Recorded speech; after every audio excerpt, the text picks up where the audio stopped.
I didn't want to be almost invited out sometimes because I wouldn't be able to relate to any of them. And it was so much hard work to then have to fake it. I'll never forget as a trainee lawyer, as a baby lawyer, as part of our actions, they took us to learn how to golf. I was like, I don't I don't golf. Like that's not my thing.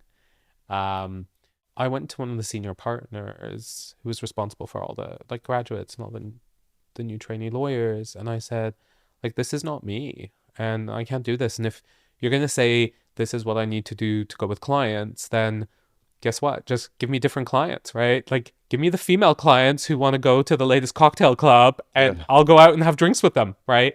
They're not going to want to go hit the golf course. So I just give me female clients instead of male clients, right?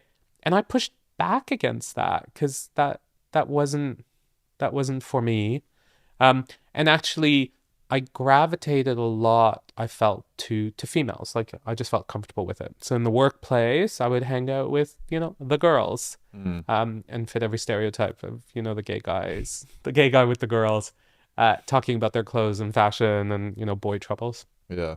I think fast forward through other parts of my career, I've come up against that machoism, right? Of some of that, archetypal of like what is a man, and how I dress sometimes, and is it appropriate because I don't look the way they all do. And I think certainly in the legal field and certainly in banking, I think it's gotten a lot better, like night and day better, where there's a real understanding that you need to have diversity of thought, and we're in client facing businesses, and not all of our clients look the same.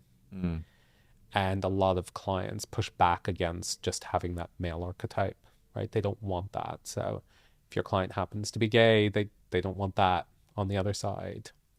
Women don't necessarily want that on the other side. And so there's been a recognition that not only does it come with a diversity of thought and perspective and various other things, but like you need to have better representation. So I've kind of been able to find my own space. Um, I didn't always fit in, and I got okay with that because I didn't want to be almost invited out sometimes because I wouldn't be able to relate to any of them. And it was so much hard work to then have to fake it. Mm. To fake that you find things funny, to fake that like the conversation's interesting, right? Because otherwise, if you show up and you don't engage, that's a black mark Mm. against you, right? So you're not going to be included anyway. And so I was having always had to fake it and get comfortable with my sexuality, and then finally be like, okay, I'm here, I'm queer, and I'm going to be out, right? And I was.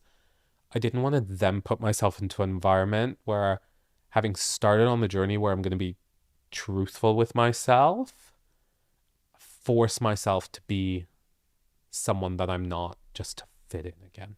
Mm. And so I fought against that. Um, and did it make it sometimes isolating? Sure. Do I feel like I missed out on certain opportunities? None that I'm aware of, but it's possible, right? If we think statistically, has it stood in the way of me having a super successful career? No. And I guess that's maybe more difficult for junior people because it's harder to say no, Yep. and you have to be seen to be active and meet people and go to the networking and all the drinks and stuff. So, like, when you first start off at Goldman Sachs, for Yeah, yeah. instance, maybe on a grad scheme or something, and you're the only gay guy. No one's only the only gay guy anymore. Okay, Like the well, I let's think look, imagine I we're think going we're back like a in time. massive organization. It's really tough. I don't know Yeah. that we represent. I think given how much support we have with the number of networks we have, Mm. right? Like I'm super excited that I launched our LGBT internship some 7 years ago, right? The first one that's ever been done anywhere in banking, both sides of the Atlantic. Um, And it's been super successful. Like we integrate and throw networks and support around all diverse communities. So like I don't know. I think what we offer because of our mass, I'm not saying we're perfect, right? Like it can always be better, but like our how intentional we are about it and how like visible we've got role models and mentors and everything at all levels coming in to an environment like ours, people feel a lot more supported. And actually, we spend a lot of time going, hey, be you, right? Mm. And there's a space for you to be you. And actually, if you're seeing this boys' club culture, like there's a call out culture for that. And this is how you have people help you call it out or who can call it out for you. I think where you see more of what you're saying is probably in the much smaller organizations that don't have the same infrastructure, Yeah. right? And so I think some of the like a marketing agency, some of the small like law firms like this and that, then you might very well be like the only gay in the village, Yeah. given that we don't have a lot of senior successful out gay men. You mentioned challenges that you've had yourself. What sort of challenges are quite common from either your own experience or from what you hear of other LGBTQ people in these companies? Look, I think one of the biggest learnings I needed to have is it was so easy that my go-to was that everything was an LGBTQ plus issue, Yeah. right? That if I was passed up for something or if something didn't go the way I wanted to, or it was a conversation, my immediate go-to was, oh, is it because you're homophobic? And is it because I'm gay? And that almost became my natural rather than accepting that actually there might be other things and it has absolutely nothing to do with my sexuality. That took me a while and I made some really stupid mistakes and put some really stupid things on email and said some really stupid things that Can you probably tell us any of them? like they all go to very much around, you know, saying that I'd say more than suggesting, but actually claiming that I think the only reason I didn't get something or the only reason somebody acted the way they did must be because they just aren't comfortable with the fact that I'm gay and have a problem with that. And I realize now, like, what an immature view that was. And actually, that showed more about my own immaturity and discomfort with my sexuality, thinking that that is the only thing that kind of defines me. I think there are people who enter the workforce who, like me, are finding the balance between I'm going to be comfortable in my skin and be out without that then becoming everything and thinking that Mm. it is all about being out, Yeah. right? And you can be out and not hide and be authentic to yourself without over accentuating how much emphasis you put that everything that happens in the workplace has to do with your sexuality.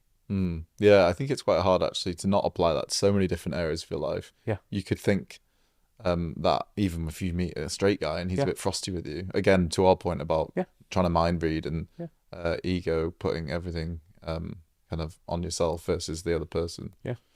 I think the other thing, like one of my biggest learnings, and it took me a long time, I'd say, probably maybe only happened 6 or 7 years ago.